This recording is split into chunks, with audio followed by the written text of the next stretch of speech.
जो है जाहिर है सरकार की आलोचना करेंगे और सरकार में होंगे तो जाहिर है उसके लिए उन्हें काफी कुछ सहना पड़ा था। और खासतौर से मुख्यमंत्री ने बुला के उन्हें वार्निंग दी थी कि भाई आप सरकारी नौकरी में हैं और ये कर रहे हैं, क्योंकि मुख्यमंत्री भी उनकी कविता के मुरीद थे इसलिए वो तो बच गए, पर नहीं तो नौकरी उसी समय चली जाती। फिर उसके बाद लौट के फिर जो है अंतिम दिनों में वो फिर ऑल इंडिया रेडियो में उनका चयन हो गया था और फिर वो वापस जा रहे थे। तो ये द्वंद्व जो है कि मतलब आप बंधन से मुक्ति होना चाहते हैं और आप जानते हैं कि बंधन जो है ये चारों तरफ से आपको घेरे हुए हैं, तो फिर उन्होंने उसमें से बीच में रास्ता निकालने का उन्होंने हुनर सीखा और वो बार बार जब भी संकट में फंसते थे तो उस तरह से वो निकलते थे। एक बहुत ही जाती सवाल है, जब वो बेरोजगार हो गए या कई बार हम लोग जैसे कई बार नौकरी में नहीं होते, स्वतंत्र पत्रकारिता करते हैं, इसका असर कुछ परिवार पे पड़ता था? आप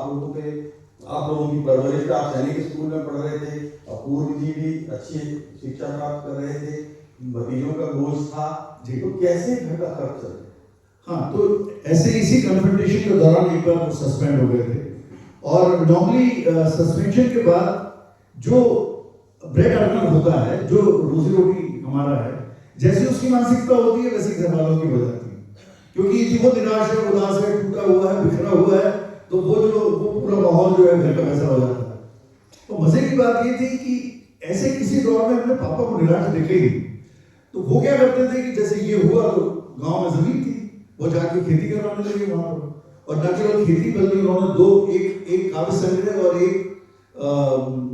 उपन्यास उन्होंने सस्पेंशन के दौरान लिखा।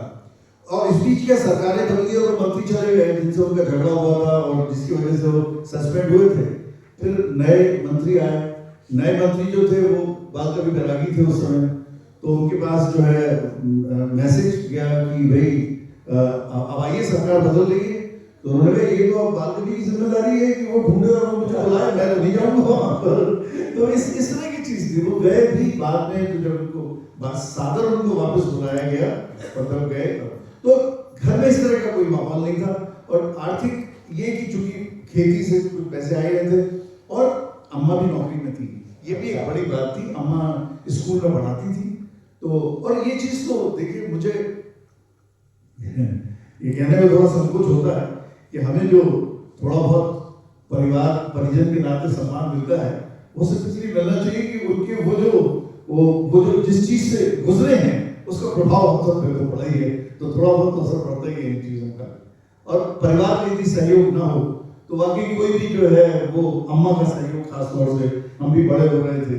आप यदि कोई बड़ा काम करना चाहते हैं और परिवार यदि आपको नीचे घसीटेगा तो कहीं ना कहीं मनोबल टूटता है। पर वो भी संस्कार पापा के थे कि हम सब पूरा परिवार उनके साथ खड़ा रहता था। मैं तो कहता हूँ इमरजेंसी के दौर में हमें लगता था कि कोई भी अभी कुंडी खटखटाएगा और अभी इनको उठा के ले जाएगा, जिस तरीके की रचनाएं आ रही थी। एक गुड़िया की गई कठपुतलियों में जान है, आप इंदिरा गांधी जी को ये लिख रहे हैं, एक गुड़िया की गई कठपुतलियों में जान है, एक शायद ये तमाशा देखकर हैरान। आप ये सब तो ये उस समय बेहद खतरे थे, पर फॉर्चुनेटली पूरा परिवार साथ था तो हम लोग निकल गए। आपने अभी बाल किया कि उनके डिपार्टमेंट में दुष्यंत जी ने ज्वाइन किया था। जब मैंने ये फिल्म बनाई तब डीपी मिश्रा तो नहीं रहे थे, उनको राजनीति का चाणक्य कहा जाता था, नेहरू जी और इंदिरा जी के जमाने में बेहद दिल्ली के करीब थे। मैं चाहता हूँ कि ये 9 नंबर की क्लिपिंग में हम देखें।